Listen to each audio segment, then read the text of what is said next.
வணக்கம் நண்பர்களே. நம்ம இன்றைக்கி பார்க்குறது இது வந்து ஆலு பக்கோடி. இந்த ஆலு பக்கோடி உத்தரப்பிரதேசம் முழுவதும் எல்லா இடத்துலையுமே கிடைக்கும்.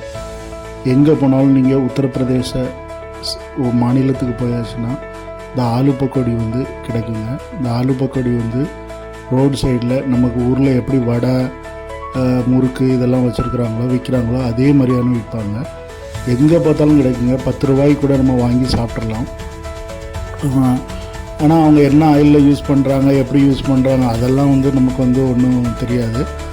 பட் ஆனால் வந்து ரொம்ப டேஸ்ட்டாக இருக்கும். ஆலு பக்கோடிங்கிறது வந்து உருளைக்கிழங்கு வந்து நல்ல தண்ணியில் வெட்டி போட்டு கொஞ்சம் நேரம் ஊற வச்சுருப்பாங்க. அதுக்கப்புறம் அதை வந்து கார்ன்ஃப்ளவர் மாவு, கடலை மாவு, கொஞ்சம் மசாலா சேர்த்து ஆயில் ஃப்ரை பண்ணி அதை வந்து சட்னி, இந்த க்ரீன் சட்னின்னு சொல்லுவாங்க. க்ரீன் சட்னின்னா நம்ம இந்த மின்ட்டு இந்த புதினா சட்னி அந்த மாதிரி இருக்கும்.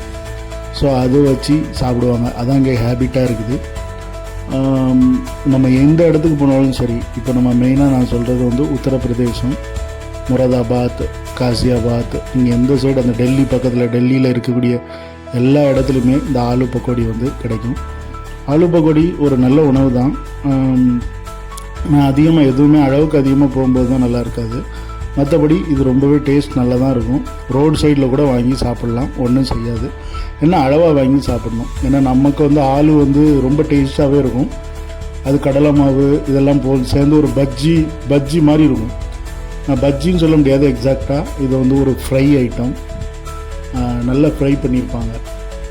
இந்த ஃப்ரை இதை வந்து நம்ம வந்து இப்போ நம்ம ஊர்லேருந்து போய் அங்கே போய் இருந்து வேலை பார்க்குறவங்க எல்லாமே வந்து நமக்கு வந்து அதிகமாக ஸ்நாக்ஸ் வந்து கிடைக்காதனால, நம்ம ஊர் ஸ்நாக்ஸில் எதுவும் கிடைக்காதனால இதை தான் வாங்கி சாப்பிட்டு பழகிக்கிட்டு இருக்கோம். ஓகே ஃப்ரெண்ட்ஸ், மீண்டும் ஒரு ஸ்நாக்ஸோடு சந்திப்போம்.